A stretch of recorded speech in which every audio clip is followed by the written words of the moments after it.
Shalom. This is Avraham Shira. Welcome to our little Erev Shabbat talk. It's been a long week, and Baruch Hashem, we have Shabbat to come to every week. This week we're going to talk about an amazing idea that's connected for us by several great teachers. The idea of Shabbat, the Tzaddik, and we're going to bring in the idea of the black hole. First, we'll begin with the idea mentioned in the Talmud by the rabbis that Dailu Rabbi Chanina Beni Kedai lekol haolam kulo bishvilo. It's enough that God created the whole world for Rabbi Chanina ben Dosa, my son, because he lives on a box of carobs every week. Now, what does that mean? Because a man eats so little food, it says Kol olam kulo nizon biglalo. The whole world is nourished because of him. What does that mean? The whole world is nourished because one man eats a box of carobs every week? We'll have to understand, as best we can, the idea of a spiritual channel, a conduit that connects the infinite to the finite. We live in the finite world, but we are connected to the infinite world. And that channel is an opening. And it gets larger and it gets smaller. And it's an aperture. And it grows or it decreases depending on the actions of the human race, especially the righteous. And so when a tzaddik survives on so little and is joyous in his service of Hashem, he becomes a conduit himself. And when he becomes a conduit by eating so little, he brings down the rest of the world its nourishment. Because all the nourishment of the world is coming from this portal between the finite and the infinite. So Rabbi Chanina had reached this level of humility, of personal emptiness within, that he didn't need food at all. He needed very little. And there are many famous stories about him that hopefully we'll talk about in the future. But just for today, to get a little taste of what this means on a cosmic and a personal level at the same time, that because he made that place of emptiness within himself, he could draw life force, nourishment to the rest of the world. Why? Because that place of emptiness is a vacuum. And it's a spiritual vacuum. And even though the law holds in nature abhors a vacuum, nature will always try to fill a vacuum, the same is true spiritually.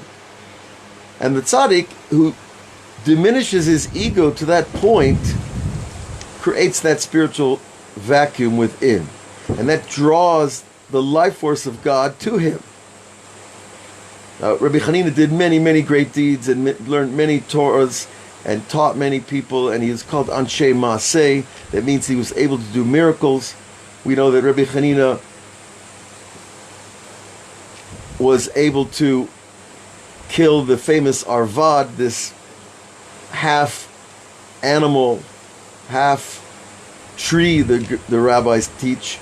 There was this animal that stood at the crossroads and would attack people. But it was like a man in that it stood on two legs, but it was like a tree because it had a tail that was attached to the ground. I don't think we've seen too many of those creatures nowadays, but I think it's not so far from our imagination. And they couldn't kill it. Anybody got near it, the Arvad took him out. So they sent Rabbi Chanina ben Dosa. He was called a Anshe Maaseh, a man of deeds, and he went and he found the hole where the Arvad lived. And all he did was stick his foot in the hole, and the Arvad bit him and died. So the story goes that Rabbi Chanina put the Arvad on his shoulder and took it to the Beit Midrash and laid him down. And the rabbis were all in shock and amazement. How could this have happened? How did the man just take out the Arvad so easily? And they said, woe is to all the people who had to suffer this Arvad. And Rabbi Chanina answered, woe is to the Arvad who met Rabbi Chanina ben Dosa. He's speaking about himself in the third person, which is oftentimes a signal from the rabbis that the Shekhinah is with them. Okay, that's a little something you might pick up over spending some time with the Shas. Anyways, so Rabbi Hanina was a very special guy, and he created that empty space inside, and that is because he was mimicking God himself. How? Because when God wanted to create the world, he had to make an empty space in his infinity. You cannot exist next to infinity without becoming infinite. So he created an empty space within a vacuum in the infinity. And then he created the world of the finite that we know here in this realm. So by making an empty place inside, we are becoming a little bit like God, a little bit like the Creator. We make an empty space when our ego hurts, when someone insults us, when we don't get our way, when we want things to be done and they don't get done. All of those really touch us in the ego. But when we know it's all Hashem, and when I know that I'm part of this grand experiment called humanity, then it doesn't hurt so much.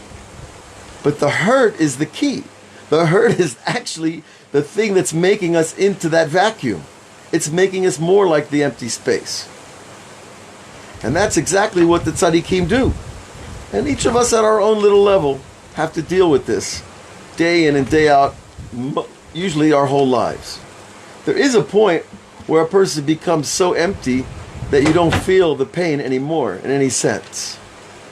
So Rabbi Hanina did it at a human level, and because he made that empty space, he became the opener of the Petach Elyon and brought the nourishment. Nizon kol olam biglalo. The whole world received its nourishment because of him. And we can understand a little more why that is on a spiritual level. But the scientists of our generation have taken it further. They've postulated and found black holes. What's a black hole? It's a giant vacuum. It's drawing in the material of the universe, or at least galaxy, let's say. Most galaxies, I believe, have a black hole at their center. By their drawing the thing to it, because it is a vacuum, and then spinning, it keeps all the matter whirling around it. If the black hole stood still, I think everything would get swallowed up. So that's another useful metaphor to understand this necessity for the emptiness in order to create. And if we can attach to that in a deep way, we also become better artists, and better writers, and better teachers, and better parents, and better friends, and better students. So you see, these Torahs of the Baal Shem Tov, because that's where I read this in the Sefer of Baal Shem Tov, they have manifold meanings on every level, and even on Shabbat. Why? Because we say that all the weekdays get their nourishment from Shabbat. Just like all the world got their nourishment from B'zchut Rabbi Hanina, so too the Shabbat is the place where what happens? We do nothing in the physical realm.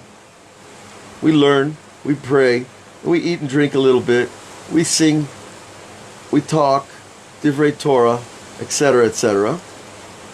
Shabbat is like that channel, that vacuum of emptiness that draws all the weekdays to it. And it draws us to it.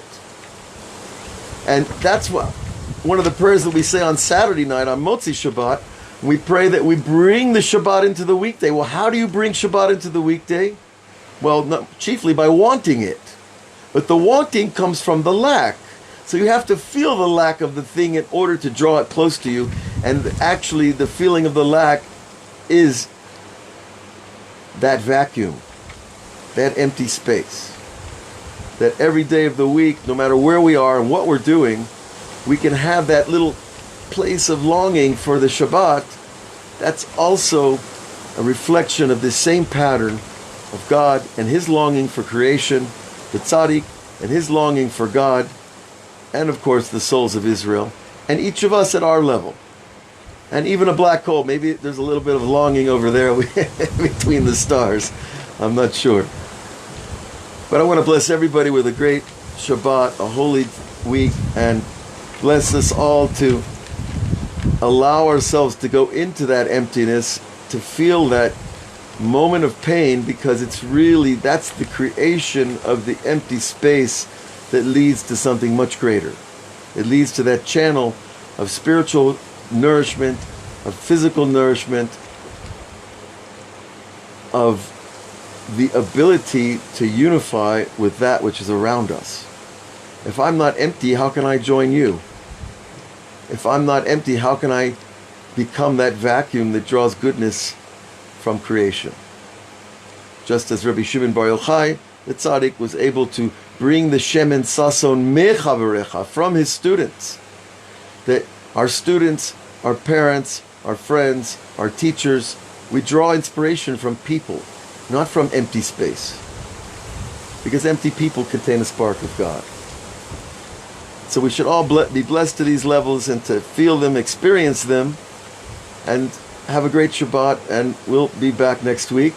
Check us out on Patreon. I hope you find some things over there, on our YouTube site as well. There's many shirim from over the years. Some very interesting stuff. And God bless all of you to taste that tzaddik within, that empty place, and to know how to deal with it, to know how to be humble with the greatness. Shabbat Shalom. Kol Tov.